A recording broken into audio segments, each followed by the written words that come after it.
Is it recording? Okay, so thank you for coming. My name is Valerie Smith. I am the District 103 Program Quality Director. Glad that you're here. Today I'm going to be talking to you on how to achieve distinguished status. And recently the trio had went to Dallas, Texas in January, the second week of January. And we learned about strategy, we learned about communication, how to be a distinguished club, and they gave us pre-work.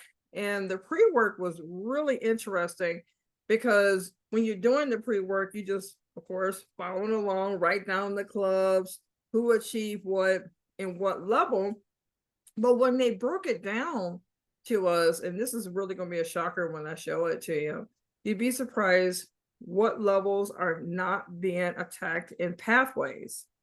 I was really, and then I started looking at our district, which I'm gonna show you later after I show you my pre-work, and it really opens your eyes up that even though we're trying to get more clubs, we're trying to get more members, we ignore the most important part, and that's the education piece. And so I really want you to get an idea of what a distinguished club will look like, how to look at a dashboard to make sure that you're in sync in what you need to be doing. And I really, if you're on the computer, if you could just type Toastmasters dashboard in your browser, that way you'll already be there. So when we do get to that point, you can just, I'm gonna have you look up your club, and then you'll be able to just to see where you are in your club. And then what do you need to achieve that distinguished status? All right, so what I'm going to do, before I start, because even though this has nothing to do with distinguished, I want to ask everybody, how are you doing in this last 6 months in your role? Are you feeling good in your role? Are you feeling burnt out in your role? I just want to ask those questions, and there's a reason for that. So Linda, how are you doing in your role as BPE? I love my role. I am beginning to dislike my members because they're ignoring pathways and there's nothing I can do with the new system. So I'm kind of stuck. My goodness. And since you were doing Second that emotion. Oh, these crazy people.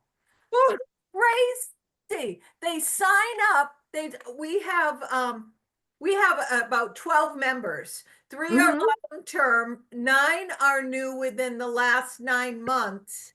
And they just can't seem to get out of their own way to get onto pathways.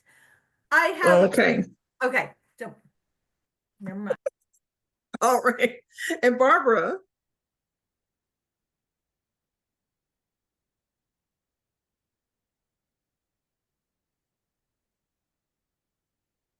I apologize. I am just here I was just logging in for my VPE who is also online. So I'll let Jeffrey talk with you. Jeffrey Romney. Oh, okay. Okay, I'm sitting in. So I know, Jeffrey, you're just coming on. I'm asking all the VPEs, how are they feeling in the first 6 months? Are you feeling overwhelmed? Are there any good things that are happening that you want to share with us? How are you feeling in your role? It's a lot of work, actually, and getting everyone on board, like some of the other VPs mentioned, is a challenge. But we have a lot of good people giving assistance, providing advice. I have a good mentor, Clyde Smith, and Robert does a good job of reminding me I have things to do. So I'm okay. I mean, it's a learning curve. I think, I don't know, maybe it's better if someone stays in a position for like 2 years, because it takes a while before you actually get comfortable. Yeah. And I think you have to have like a process to So I know with our club, we try to keep the mentoring separate from, even though the VPE is over the mentoring program, we make sure we have some members that can take on that role after the VPE introduced them to pathways, getting their assessment done, and then they selecting their path, and then we move them on to the mentor, and then we communicate with the mentor to see how everything's going with that new member, because it can be taxing at times. Deshaun, what is your experience? Yeah, the same kind of thing. People aren't really getting in and doing the pathway speeches like they're supposed to. And, of course, I'm a big advocate of all that. I'm really strong on that.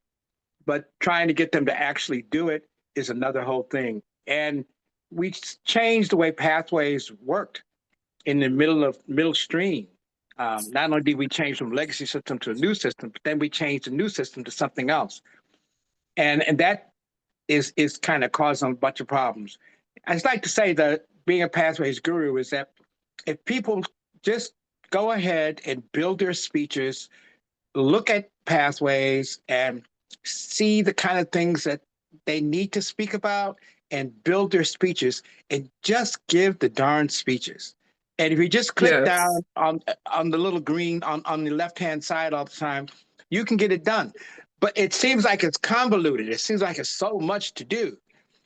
What's really hard to do is for the poor VPEs to keep track of where everybody's at, but they can.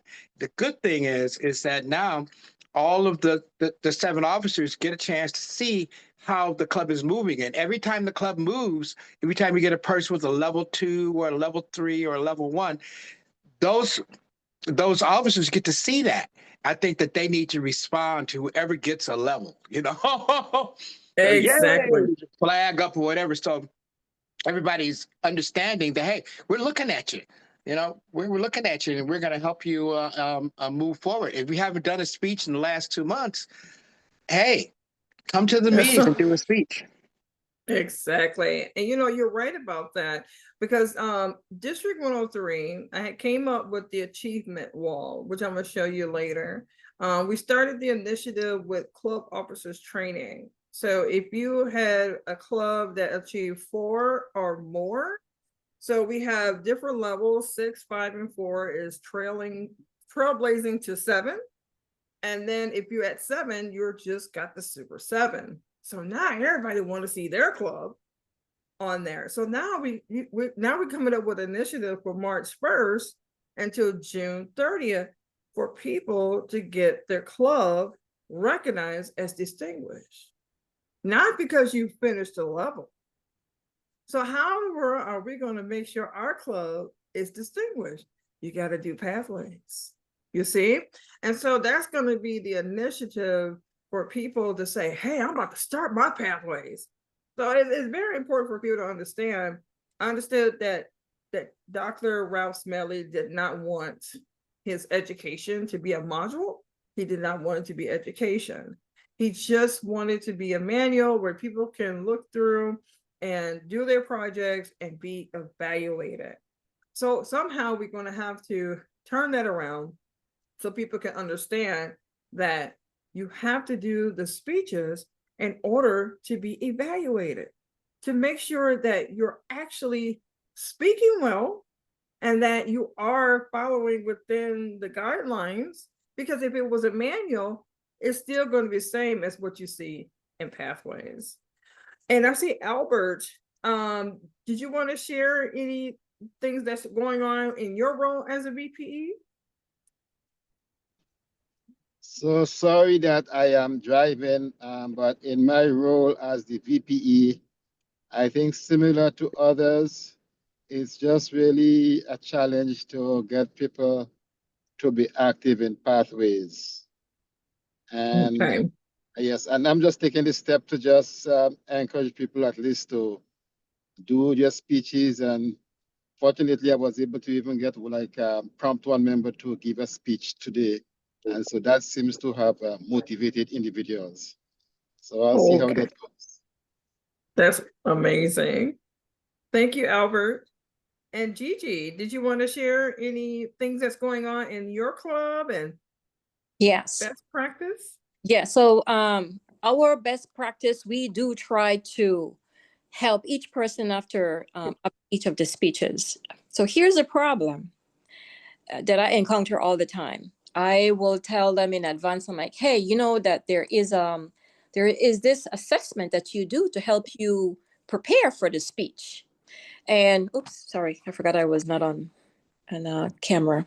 Yeah, so I'm telling them, I said, go ahead and fill out the assessment. It helps you to prepare for the speech.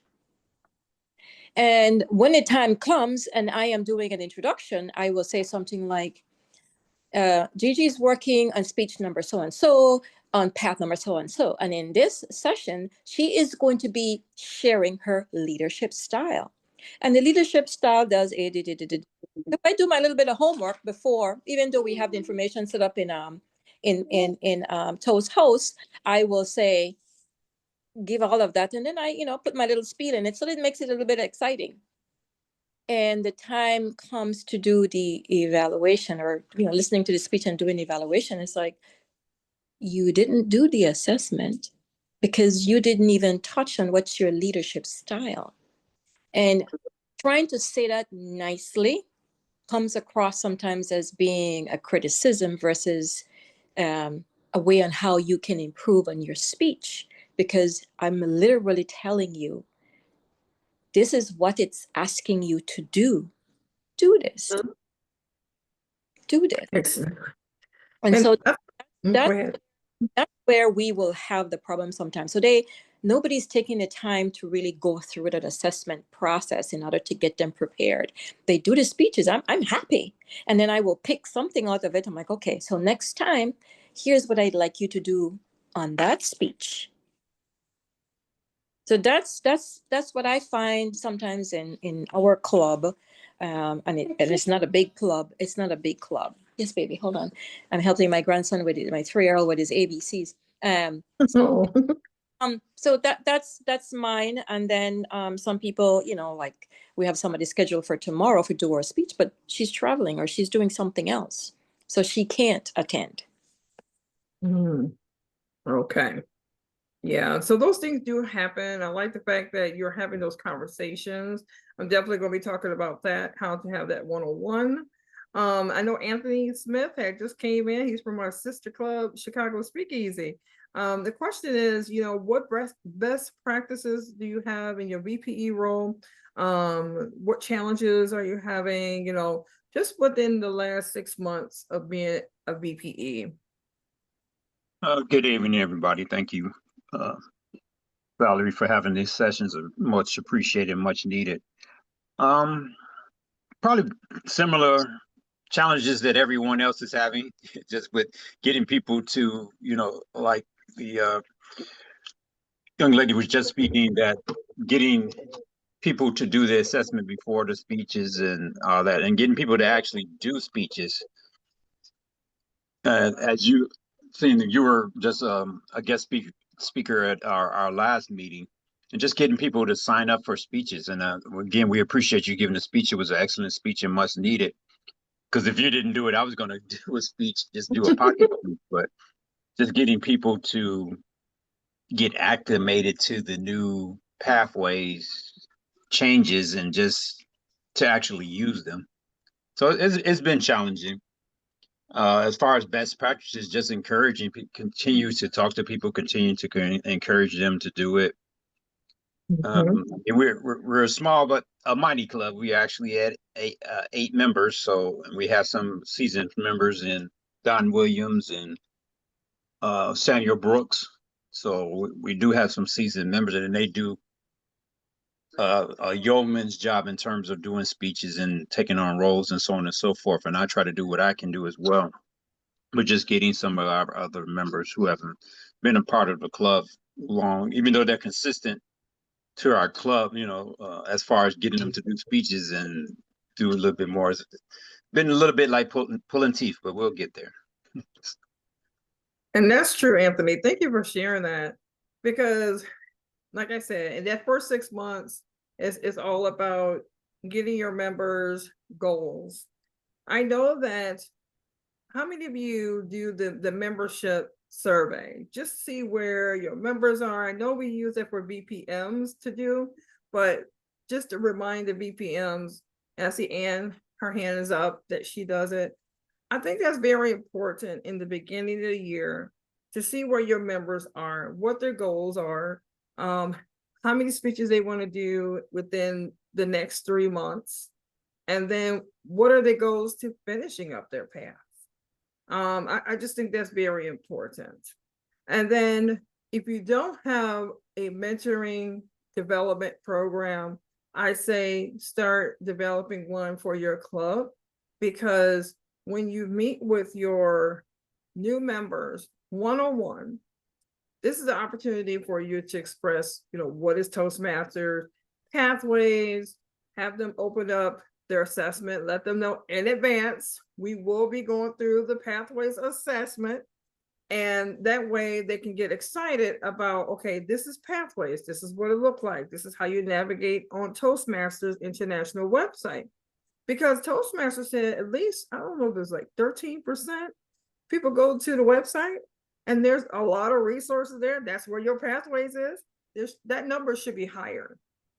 That number should be higher, because you have to access pathways. It should be 80% right now. So my thing is that you need to have that one-on-one with your new members as well as your current members. Just check in with them every quarter to see how they're doing. It don't have to be a whole half an hour. It could just be 15 minutes on Zoom and say, hey, this is where you are in your pathways. What are your goals to completing level 1? Don't say the whole path because they won't do it. Just say level 1. Just, get to that, and even come up with an incentive. If you complete level 1, you get a $10, if you got the budget, you get a $5 Starbucks card. People, they love Starbucks. But however you want to set that culture for your club, set that culture. I think it'd just be great to do that, to recognize your members when they complete a level.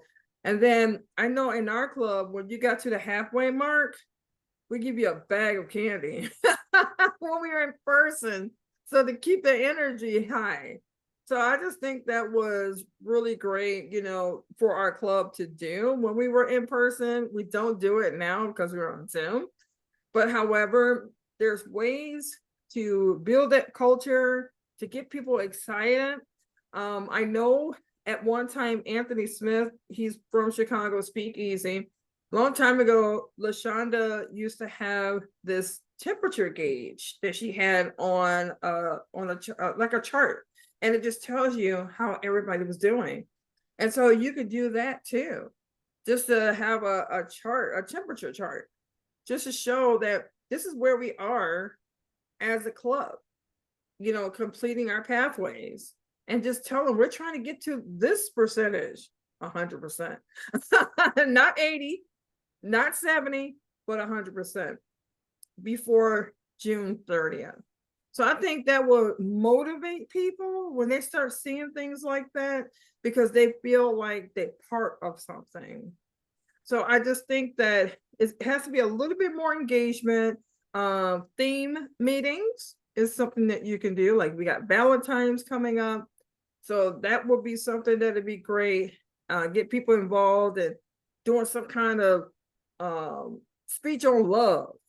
People start writing on love or empathy in the world. I think those will be great.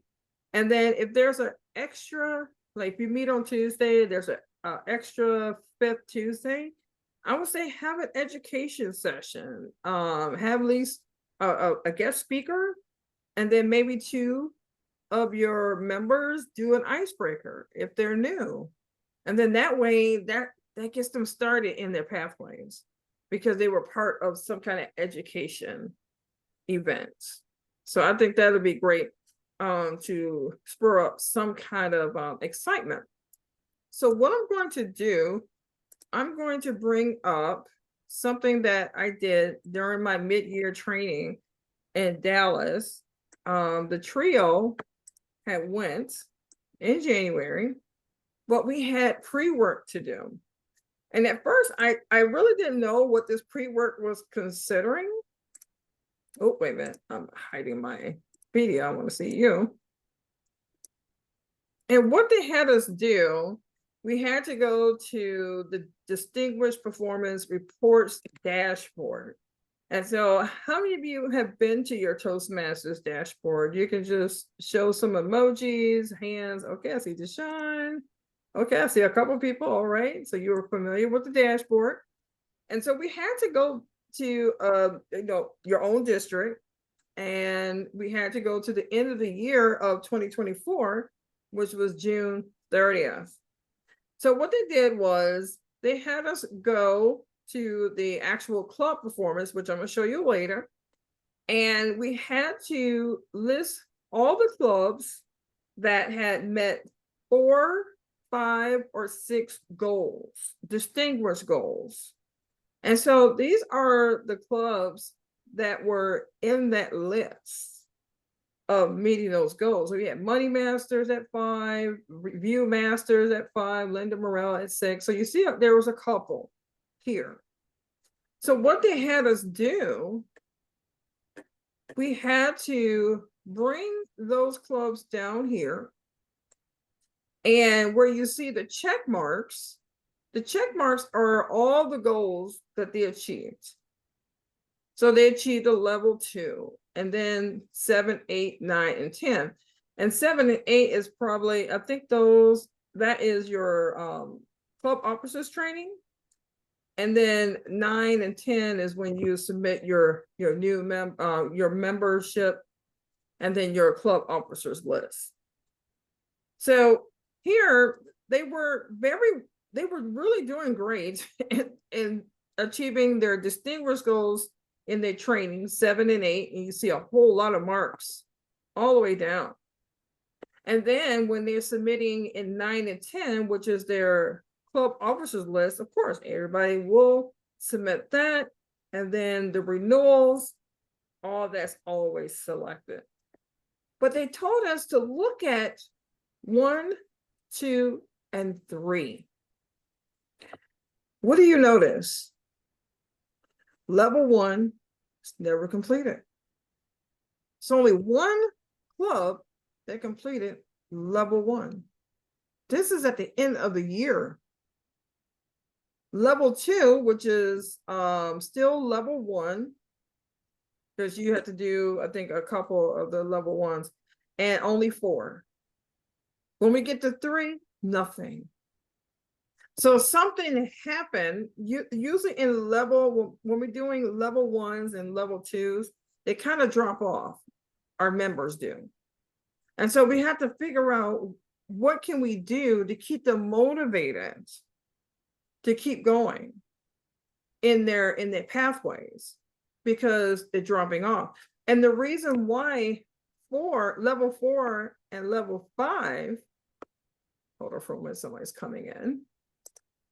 The reason why 5 is doing well is because sometimes we wait to either do this in our level, when we start in July 1st, we usually keep level 5 for July 1st year, to be honest. And that's why that number is so high. That's why you see more check marks here, because we notice that more members will wait to give their club a credit after June 30th.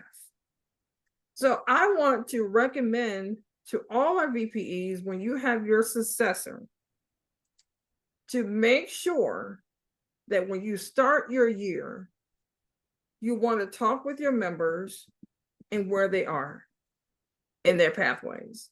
If they have not finished, after they did their icebreaker, they have not continued, then it's time to get them scheduled on that agenda and let them know how important it is. You're paying your fees to become a better speaker. That Toastmasters give you the framework, they give you the evaluations, the sheets so your evaluator can evaluate you on the objective. What I'm figuring out now is that when I do visit some clubs, we're not talking about the objective of the speech. That's what's going to make it very interesting for our club members to be involved in Pathways. Because if they don't understand that they have to go through and learn what they're going to be presenting, what is the objective of that project, and then what are you being evaluated on? So they need to look at the evaluation sheet. This is what I'm being evaluated on. This is the speech presentation that I need to present for 5 to 7 minutes or 10 to 15 minutes. And then you want to submit.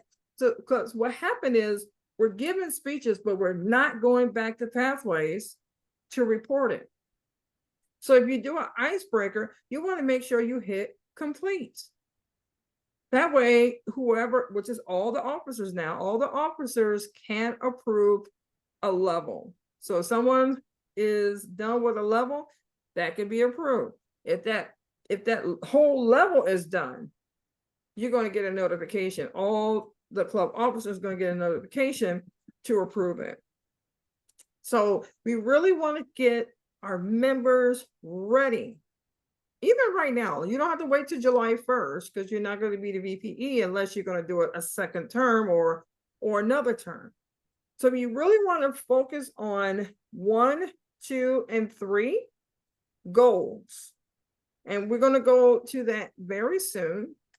What I have put down here is that in general, that goals 9 and 10 did better because the club officers did their training.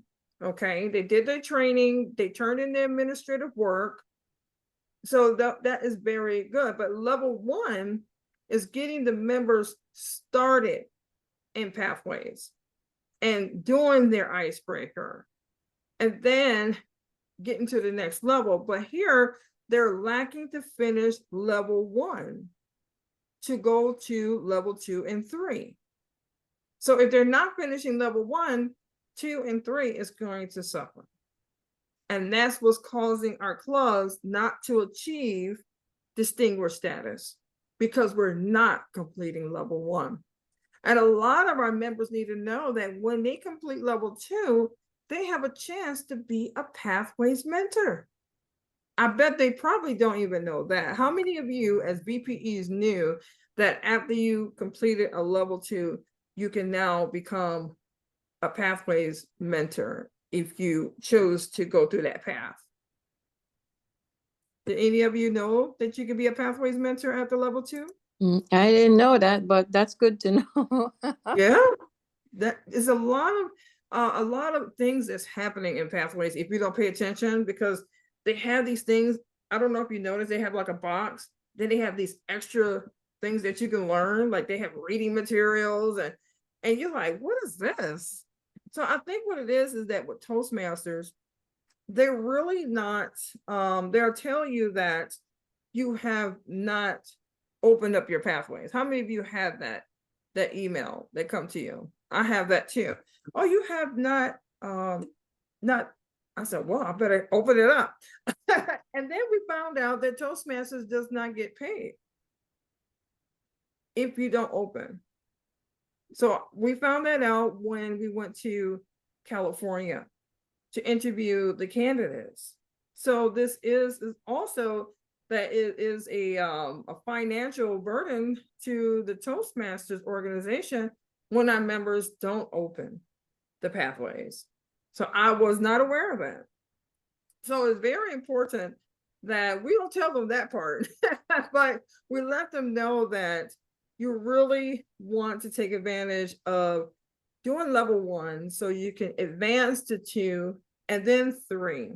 Now, the greatest thing about 3 and 4 that you want to tell your members is that you can take what you learn in your projects and you can, those are transferable skills to put towards your business, to put towards your workplace, So if you're doing, say you want to do a panel discussion in the district level at a TLI, you can do that, take those skills and do it at a fireside chat at your job. So these are things that your members need to know, that just because there's projects here doesn't mean that you can't use it in your everyday life. I have a podcast. So my podcast was birthed through level 4. And now I have 71 episodes. Every week there's a new podcast episode. Because why? I did the path. I did the level, level 4.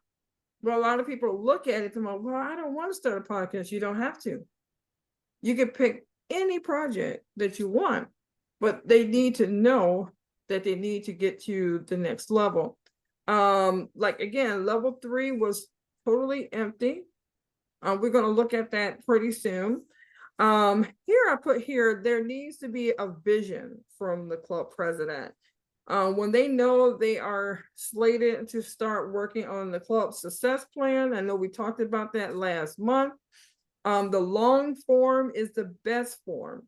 And the reason for that, the VPE must track the members' growth. So if you have your members on that vision plan, okay, you're going to talk to your members one-on-one. You're going to ask them where they see themselves in the next 3 months. Are they going to complete a level 1? If they want to do level 1, put that in the vision plan. Just say, okay, this person's going to do level 1. We got 3 members that's going to do level 5, because why? They're completing level 4. And so in 3 to 5 months, that person say, well, in 5 months, I'll have it done. So this is a plan now. It's not trying to figure out why they're not doing it. The reason why they're not doing it, because there's no plan. We're just hoping for the best because they're not doing it. The reason why they're not doing it, because they don't know the vision. And where there's no vision, everybody's going to perish. The whole club, we're just going to be hitting it from the hip. And that's all we're doing right now. And I'm a witness to that, because I did it. Because I did it at the end of the year, trying to go through everybody's agenda on who did what, because I didn't track. And so it's good to track now. Don't wait till June 30th, because it is a lot of work and trying to figure out where everybody is, and then doing the succession plan to transition all this information to the other VPE that's coming in after you. So what I'm going to do, I'm going to stop right here. Before I go to the Toastmasters dashboard, do anyone have any questions? Because I know I pushed a lot of information out, but I just want to know if anyone have any questions before I go to the dashboard. Well, I just like to say one thing. I would like to say that the VPE now has help. The VPM can help them, and the secretary can. So if maybe, this just a maybe, if the VPE would have a meeting with the VPM and the secretary so they could divvy up these kinds of things, I think everything you said is correct. But maybe different people should have different ideas about how they're going to actually do that. Exactly. Because you have to have different ideas, because everybody has a different approach in how they do pathways. And so I think that that's how a lot of clubs achieve President Distinguished, because of the different ideas. I know when we was in the legacy program, we have that competent leadership manual. I think that was the best manual, because you had to do an open house. You had to do a membership drive. And all you wanted was that signature, right? Because you know you did a good job, or you want to do that newsletter. And sometimes I believe that we can still take some of that competent leadership manual and bring that back in to the club. I think that should be, because I think that alleviate a lot of our VPEs and VPMs of being burnt out. Because I hear a lot of that lately, life be lifing, and I'm burnt out. I'm like, why? Because I think that when we switched over from legacy to pathways, we lost a lot of that leadership ownership. Because why? When you went to that confident leadership manual, you knew that you had to take on a role as a Toastmaster, as a table topics master, and then you got evaluated. I still have my manual with the evaluations, and I show my new members. It's like, wow, y'all were serious. Like, yeah, because it was still a leadership position, even though it's table topics, it's still you're leading a table topics session. That's why we call it a leadership role. And so now you want to know if you were listening and were you giving them some really great questions and was it engaging? And I think that they need to bring that piece back in Pathways, to be honest. So what I'm going to do, I'm going to bring up the dashboard. So everybody has that on their screen. What I'm going to do, I'm gonna go back. Valerie, Mhm. before you go forth, Yeah. earlier on, you said something about the president having a vision. Mhm. And then you mentioned something, you went right into saying that have a one-on-one with the members. Now, you're referring to the VPE doing the one-on-one or the president? Oh, I'm so sorry. I probably did smash all that together. So what happens is the president creates the whole vision Yes. and then goes over it with the executive team. And then there's a part for the VPE section. And so the VPE section, it has a section for pathways, you know, how many you need to complete and all that. And then they have a section on where you write your member's name and what level that they're going to complete. And because you have to give that to your area director to submit.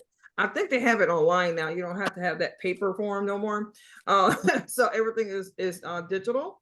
But when you do as a VPE, because your president will ask you who's going to be completing what.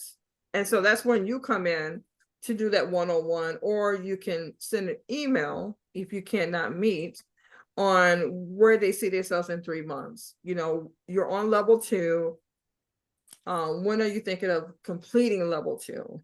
And then they'll give you, I'll say within 5 months, and then you'll write all their names down, give that to the president, and then he or she will put that in the DC plan.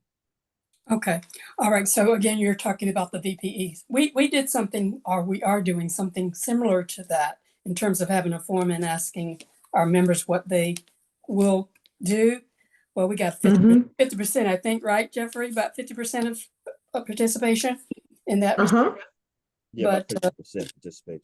Yeah, but I do know that if I'm not mistaken, Jeffrey is meeting one-on-one, but as a president, especially when new people come on, I would like to have a one-on-one with them as well, myself, just to see where they are and what they want. And that's good too. Yeah, because I know every club is different, you know, so whatever your culture is, and you want to have that one-on-one, that is okay. I'm just, you know, when I'm talking based on my my experience with my club, but I think that's a really good idea too, as a president, to have that one-on-one, because one, they see that you care and you have a vision, and then that they're going to be successful, and you know what's going on in the club. Okay, and do anyone else have any questions before I go to the dashboard? Oh, the form that you just showed us, I have not seen that form. I've been to the dashboard, but is that particular form out there too? It's not. I think the trainers at the TI, they have a training department. They just created that for the trio, but I can send you a copy of that. Okay, send it to Jeffrey and myself. I would like to look at it. Cool. I'll send it to everyone. Thank you. You know, I think that'd be great for everybody to have. And I think it helps members and officers of clubs to feel more to know where they're going if they can see what the people above them are expected to do. Exactly. So by sharing what you do at district training, we at the lower levels know what we do at our TLIs, but we can make that bridge and help our members understand it's not just you, it's you. There's a whole bunch of other people involved in this. Exactly. And I think a lot of them really don't realize it too. You know, because they just, you know, they're seeing it as a member, but they're not seeing what the actual officers have to do. So I learned something when I called TI because I was wanting to know how can I check my clubs, see how they're doing in their pathways. So he said, where it says performance, you go to club. So you click on club. So if you're on your computer, and right now we're in February, so it's February, right now it's on February 4th, January 2024 to 2025. And so everything is in real time. So if I was to look at my club, South Louis Speak Rigs, so far we've met 4 goals. And so those goals right now is we achieved our club officers training right now. So we got 7 that was trained in the beginning of the year. And then the first round, and then the second round, we had 6. And then the renewals were turned in, and the list, the club officers list was turned in. So each one of these, so you get a point here for 10A. Well, no, let me take that back. Anything that says A and B, that's 1 point. So you have to achieve both of them to get that 1 point. And then 10A, 10B is 1 point also. And then when you go here, we remember what I was saying, 5 and 6 always achieves. So we got 5 and 6, but look at 2 and 3, still 0. Right now we have 3 levels. Level 1's completed, but we need 1 more to complete that to get this 1, and that will turn that 4 to a 5.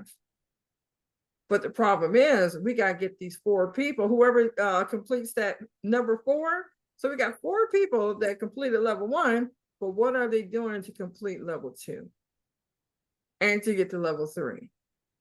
So this is happening around the board.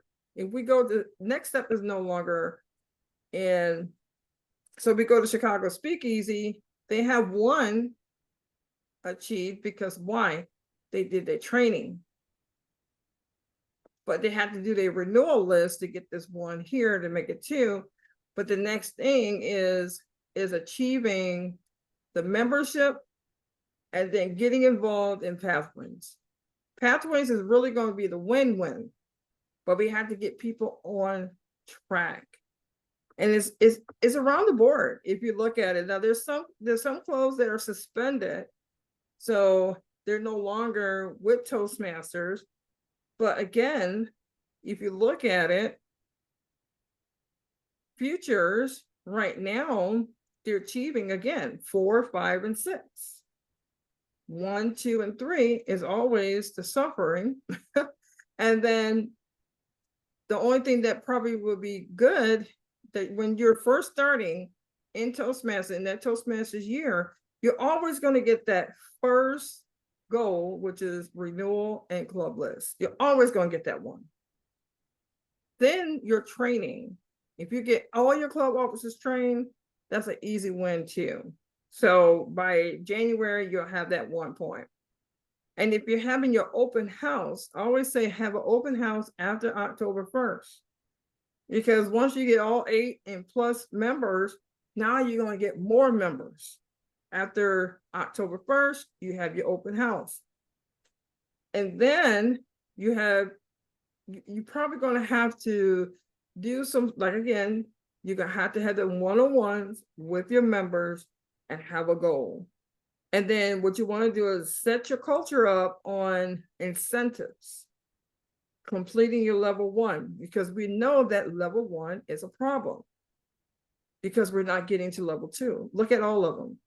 If we go to this, these clubs here that start with FRB, only 2 clubs had achieved 2 people completing a level 1. Sassy's have not completed. Loop Trustmasters haven't completed. There's a problem. Same thing here. And the next level 1 and level 2s, it looked like it's just a trend.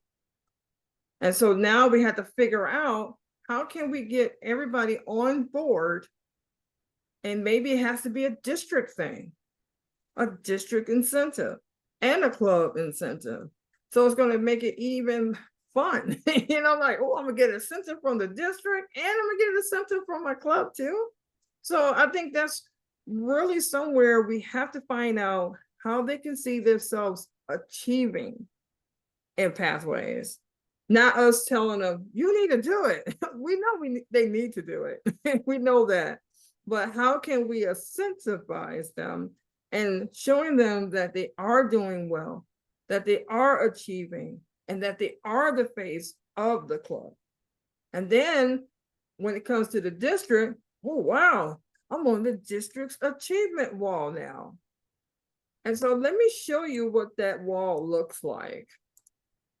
Let me go to D103. Let's see here. And let me know if you can see it, the website. Okay, so we started Achievement Wall last month. And so this is an initiative kickoff to show the outstanding achievements in club officers training. And so if you're Super 7, that means that all of your club officers are trained. If you're 4 plus training, you're going to be trailblazing towards 7. So when we first kicked off, we had only one club, and that was ABA Speakeasy, and they had achieved it before this achievement wall had came up. And so now everybody wants to get their name on there. So now we got 4 more clubs. But however, the 6 really grew. So now we have all these clubs here at 6. So we're letting them know you only have 1 more to go. And if you don't have a role filled, or someone's not in that role, somebody has to be doing it. So how about somebody, nominate somebody to take on that role, send in your club list, and now you get the Super 7. So there's ways around it. And I know our club, we don't have a sergeant at arms, but we're doing it. So we got 1 member that said that they'll take on the sergeant at arms role, and then they'll send in the actual club officers list, and then we'll get Super 7. And so that's how a lot of clubs have to be thinking strategically how to get their club officers trained or get that club officer role to count. So we have a couple of clubs here that have achieved 5 officers trained, so they only got 2 left.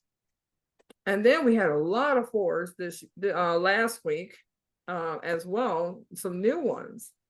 So this is how, we're getting our club officers trained to get the clubs acknowledged that they are taking their training to the next level. Like I told them, the recognition highlights the resilience and dedication of our club leaders as they equip themselves with the tools needed to support their members, achieve club distinction, and embody Toastmasters excellence. And so when your clubs start seeing that, then they say, you know what? They're not looking at the second training as, oh, it's just like the first one. And we keep telling our club officers, this is not like the first one, because now we're just wanting to know how we can help you after your 6 months.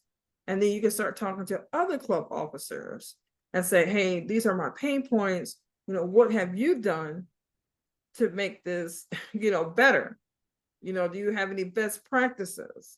And then we have some clubs where they have a turnover and somebody has to take on that role. And so we still have to do an overview of that role, because some individuals are going to be new in their club officers role. But as a BPE, you can start thinking about how can you have some kind of achievement, something to show your members that they're doing a really good job in their pathways. And start with level 1. And then once you start seeing everybody finishing up level 1, then you want to go to level 2. And showing them how they can achieve that status and become a pathways mentor. And before you know it, you're gonna have a lot of mentors training your new members coming in. So because you don't want to burn out your seasoned members because they also need to have a little break. We don't want to burn them out. So what I do want to show you, if you click on your club on your dashboard, I want you to go to this piece. I think this is very important. A lot of people, like I said, they don't look at it, but this is a really good way of seeing things. Of course, you see the goals. This is where you're going to see your goals met. And it's February, and then you start coming together as a team. Like I said, 9 and 10 is always the first two goals that are completed because it's the easiest if you get people on board to do the training. Membership is important because you have your base and then you have your required. I know the net growth is 3. Like we got 3 new members here. But we still have to strive and get 4 more though, so we can hit that 20. The reason why I'm going over this, even though if you got all 6 done, if you're short 1 member, you won't get distinguished. Even if you had 8 or 9, I don't know if you get to 9, but if you got to 9, but if this number is off by 1, all that work, you won't even be the president's distinguished. That membership is very, very important. I learned that early on. And trust me, when we got that one less member, I'm finding people. I'm saying, just be a dual member. Sometimes they can hurt you too, because they'll do a dual membership and then they don't come back after October. So you have to work really hard to getting new members. But remember that you do have to work with your VP of membership to make sure that you're putting that information out there about your club so you can get new members. But really be looking at, again, the training, the administration. That's very important. Get that, because that's easy 2 points right there, 2 goals. You're going to be working with your VP of membership, making sure that you're up to date on getting more members, you're meeting your net growth. And these first 2 awards, that's very important. You're always going to get 4 and 5. Again, that's always done in the beginning of the year. The beginning of the year, 5 and 6, always submitted because members wait until after June 30th. So you can get that head start. But I believe that if you really work with your members in completing 1 and 2, going over the vision, not just the vision with your club officers, you're all going to sign off as a committee, as an executive committee, but you also want to share the vision with your club, with your clubs, because your club members need to know what is the vision for the club, so they can feel like a sense of belonging with the club. And that's when you're going to start seeing more engagement. You're going to see more engagement and pathways, because why? You have a mentoring program, you have that one-on-one discussion with them in the beginning of the year, so they know where you're going as a club. So do anyone have any questions about the about how to look at a dashboard and how to look at the performance as a club? Let me stop right here. So I think I see some things in the chat. So I'll make sure. I have a question. Yes. Where it says membership, you have 7 new members and then 8 more new members. I don't understand. Okay. Let me go back. What is your club number? 1355. 1355.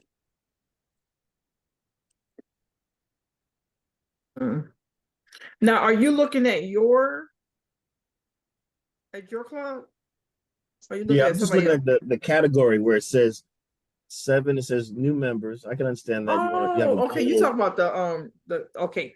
So here it says a net of 3 new members. So in your club, yeah, I know they said that you need one. They always give you a goal of how many members that you need. So even though I do get a little bit confused on that, because here it says you need to meet 16. I don't know when y'all started.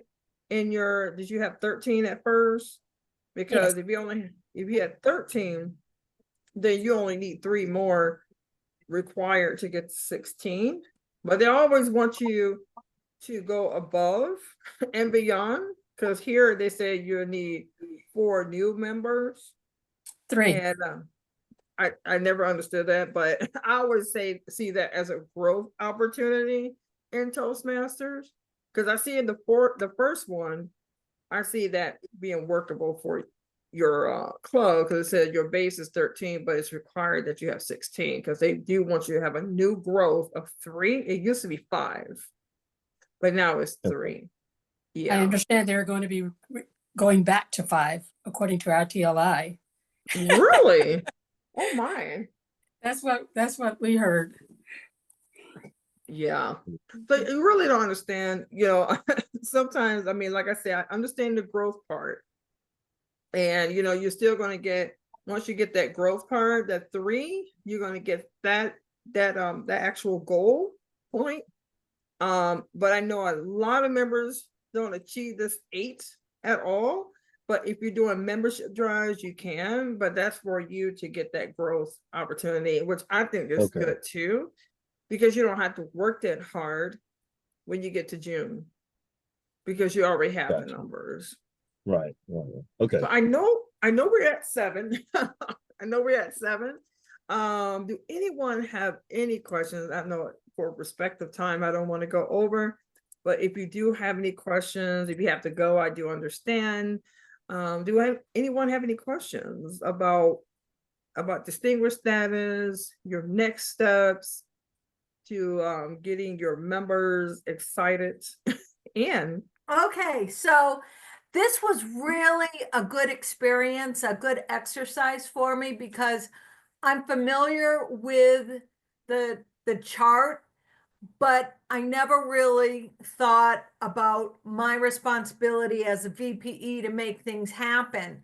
So when you pulled it out and you explained it a little bit, and I see that, oh, I need to get 3 level 1s. Well, I know that I have 3 candidates that only have to do 1 more speech each in order to meet that number. So then I went through the rest of the numbers, and I realized that we could actually become distinguished, and if we push it, we might even become select distinguished.